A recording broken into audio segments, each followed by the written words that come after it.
No one could have anticipated the shocking discovery in an old closed-down, no-frills supermarket in County, Iowa. Contractors went to work on the vacant buildings, thinking they were just going in for the daily grind on an ordinary cold day in January 2019. But this would be no run-of-the-mill type of workday for them. As they started removing the store's empty shelving units and coolers, they found something deeply disturbing: a human body. It's a sight that most people would rather not have to face or come across, especially when it's least expected. Authorities could not immediately identify the body or even determine the person's sex or age. It had to be sent to the Iowa State Medical Examiner's Office for an autopsy. Only then could the individual be identified as Larry Makata, a man who had been reported missing 10 years ago back in 2009.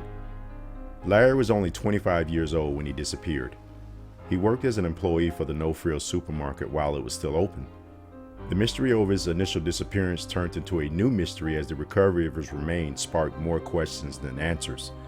People were baffled, wondering how a young man could just die at work one day and go unnoticed for years, almost an entire decade undetected.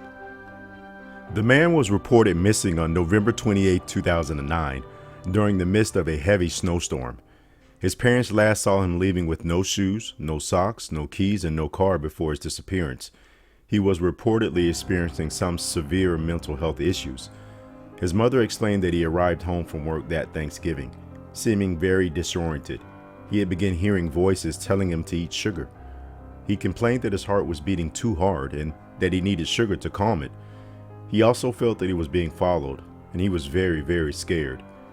It was possible that he was experiencing some form of psychosis provoked by intense anxiety, causing symptoms of paranoia and hallucinations. He'd just been prescribed antidepressants by a doctor.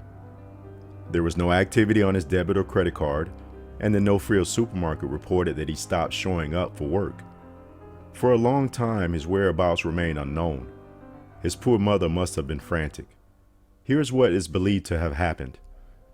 Former employees at the no-frills supermarket explained that they would sometimes climb into the space above the coolers, which was used for storage.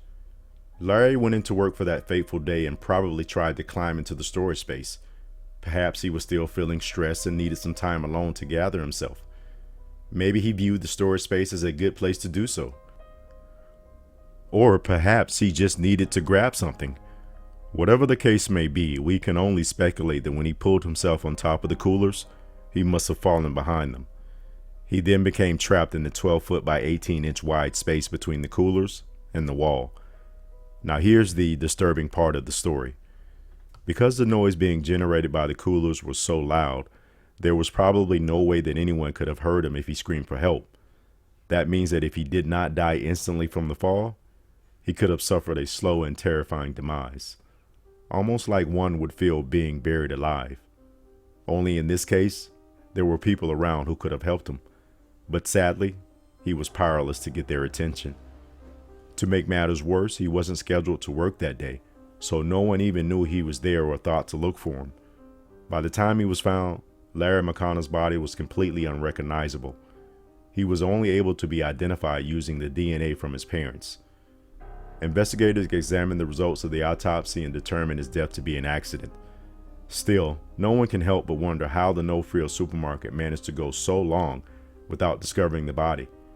It's creepy to think that the employees probably continued to utilize the storage space while not realizing that there was a dead coworker laying beneath them.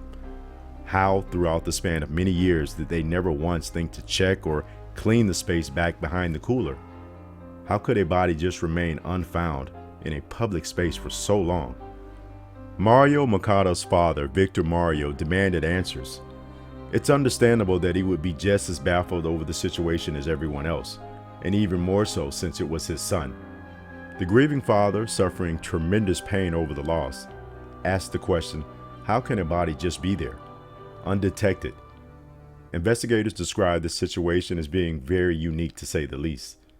The story continued to run for 7 long years after Mario's fatal disappearance.